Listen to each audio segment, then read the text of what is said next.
Such a beautiful time of year to be using up all of those overripe bananas. And there's nothing yummier than almond and banana bread. The last, I guess, probably 10 or 15 years, maybe even longer, I have been searching for a beautiful banana bread that doesn't have any wheat in it. So not even gluten-free flour. And it's taken a long time to find this recipe and just to mess around with quite a lot of different ones. This one is really yummy and it's got lots of almond meal in it, which gives it just a beautiful moist texture. And the thing that I find so often when you use gluten-free flour in particular is that things dry out really quickly. So today I'm going to make this yummy bread again. So in this bread we've got 3 large ripe bananas and they're mashed. This has 3 eggs. If you're a vegan, you can use egg replacer. It's got 1/4 cup of maple syrup, 1/4 cup of avocado oil, or as unstrong oil as you possibly can get your hands on, 1 teaspoon of pure vanilla extract, cinnamon, baking soda, and the baking powder is what gives this the lift, along with the eggs, because we're obviously not using self-raising flour in here. It's got salt, 3 cups of almond flour, and a cup of the best quality choc chips you can get. And it's easy now to get vegan choc chips, and you can even get sugar-free ones if you're wanting to keep the sugar down in here. So that's what I'm going to make today. So it's really yummy, and you can actually make it without the choc chips, but it just really gives a really yummy extra, particularly if you're a real fan of chocolate, and it's just something different. It's just as beautiful with just the beautiful bananas in it. So that's what I'm going to be making. So I'm just going to take you over here to where we're going to be working. So I've got the start of the mashed banana. I find it's actually easiest to mash with a potato masher. I've got my container ready. I've put some actual paper in there and oiled it, so when you're pulling it out, because when it's warm, when it's really, really yummy, it's actually at its best.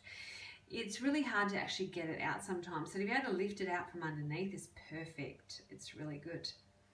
There's the 3 eggs ready to go, a cup of beautiful Belgian cacao chocolate.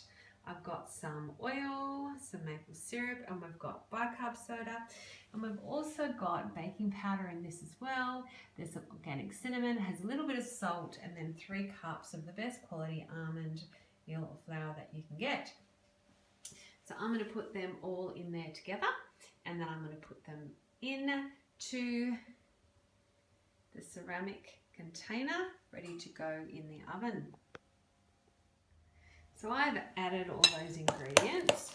So that's about the consistency of, with the almond flour, the bananas, the cinnamon, the oil, maple syrup, and then the little bits of bicarb soda in there.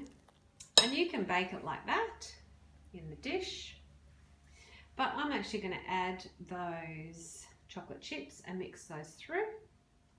And the oven is 160. So the choc chips are in there and it's all in ready to go. So I'm just going to go and pop it in the oven. So the oven is on 160 Celsius.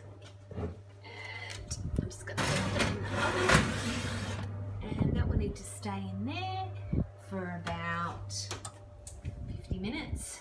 So I'll probably do 25 minutes and then another 25. It's out of the oven.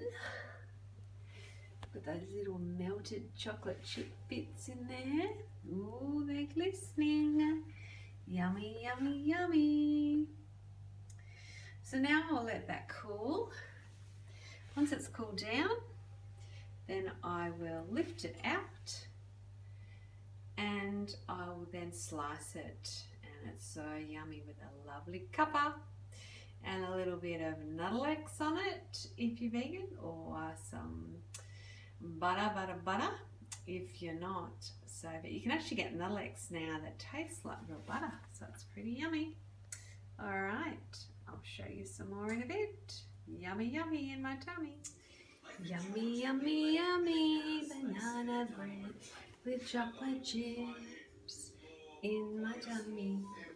See how melty all those chocolate chips are in the middle of that bread? Ooh, yummy, yummy, yummy.